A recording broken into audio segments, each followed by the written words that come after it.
дар вилояти Суғд танҳо як адад мактаб-интернат барои кӯдакони кар ва шунавоияшон суст фаъолият мекунад ки он танҳо 350 нафар тарбиятгирандагонро метавонад фаро гирад.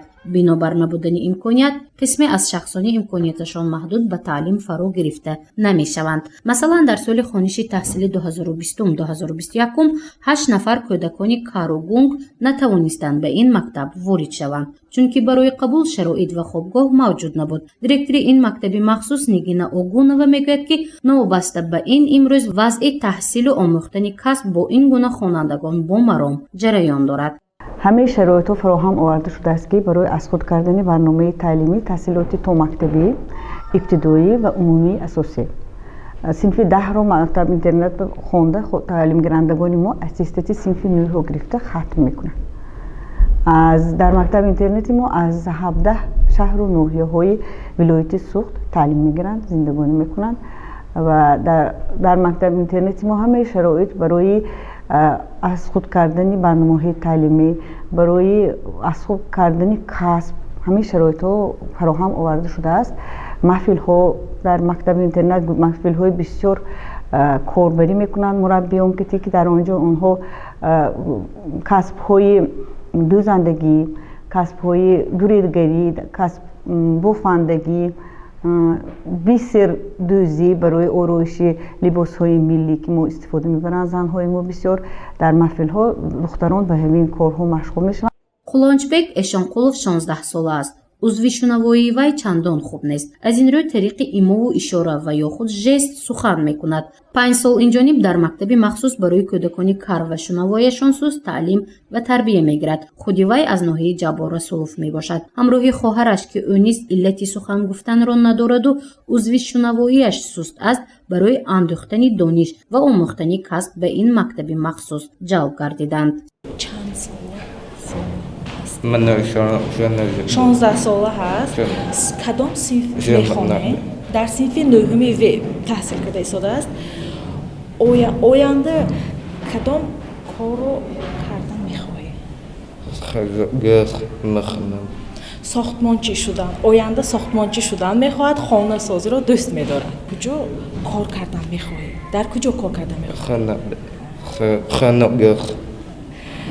дар ҳамин Тоҷикистон, дар хориҷа мисол Русия сохтмончӣ шудан мехоҳам, оянда ҳамин корро кардан мехоҳам, дӯст медорад. Қулончбек баробари дӯстонаш барои расидан ба орзуяш кӯшиш мекунад. ин наврас мехоҳад сохтмончӣ шавад. вақте мактаби махсусро хатм мекунад, назди падараш рафта нозукиҳои касбро аз худ менамояд, чунки барои гирифтани маълумоти олии сохтмончигӣ ҳанӯз дар вилоят мактаби олӣ барои шахсони кару гунг ва шунавоияшон суст мавҷуд нест.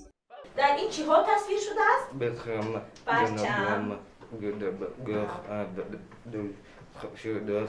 307 нафар тарбиятгирандагони мактаби интернати махсус ба ҷуз аз таҳсил ба маҳфилҳои гуногун низ ҷалб шуданд. дар ин мактаб 17 маҳфил амал мекунад ки он барои соҳибкасб шудани тарбиятгирандагон мусоидат менамояд. масалан онҳо қуроқдӯзию сабадбофӣ мекунанд. ин кор ба хотири соҳибкасб шудани ин гуна кӯдакон кӯмак менамояд.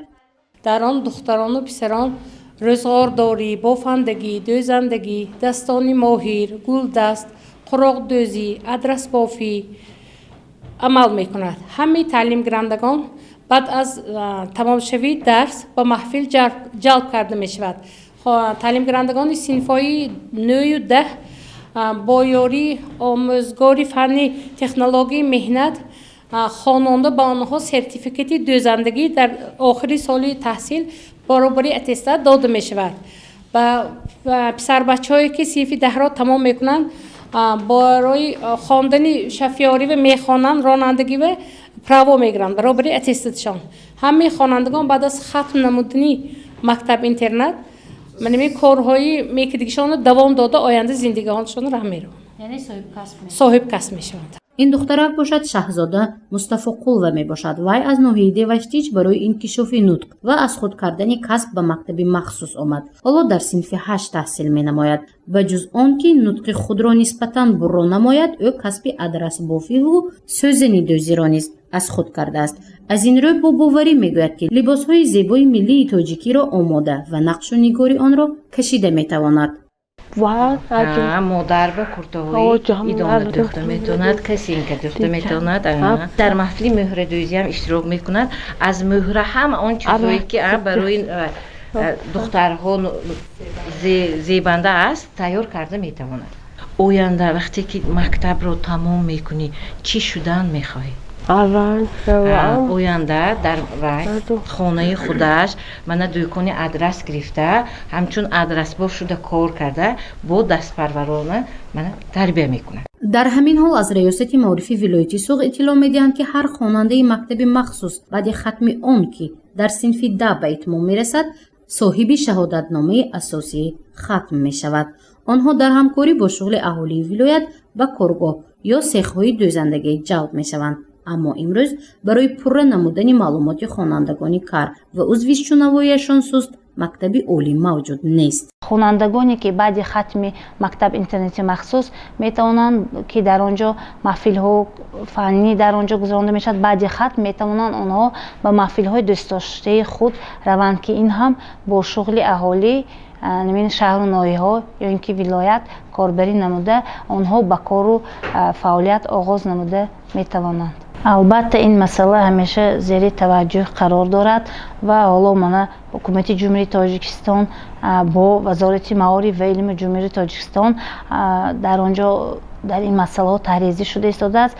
бояд гӯям ки бояд ба ҳамаи ин аввал бояд мутахассисони ин соҳае ки бо ин хонандагон корбарӣ менамояд ё ин ки баъди хатм бо инҳо донишгоҳҳои олӣ барои таъсис додан бояд ки бо онҳо корбарӣ намоянд ва ин масъалаи хеле мушаххас буда ҳоло ин дар кунди ҷумҳурии Тоҷикистон дар ҳамкорӣ бо вазорати маориф ва илми ҷумҳурии Тоҷикистон ин масъала ва нақшчарубиниҳо тартиб дода шуда дар он ҷо таҳризӣ шуда истодаанд. эҳтимол меравад ки солҳои наздик дар кишвар мактаби махсуси олӣ барои шахсони имконияташон маҳдуд ва кару гунг бунёд мешавад, чунки ин мавзӯъ ва муаммо ҳамеша зери назорати ҳукумати ҷумҳурии Тоҷикистон ва вазорати маориф ва илми ҷумҳурии Тоҷикистон қарор дорад. гузориши Мафнӯш Шукурова, Насим Раҳимов, Салимҷон Саидов ва Гулоро Хонтӯраева барои барномаи иттилооти Хабар.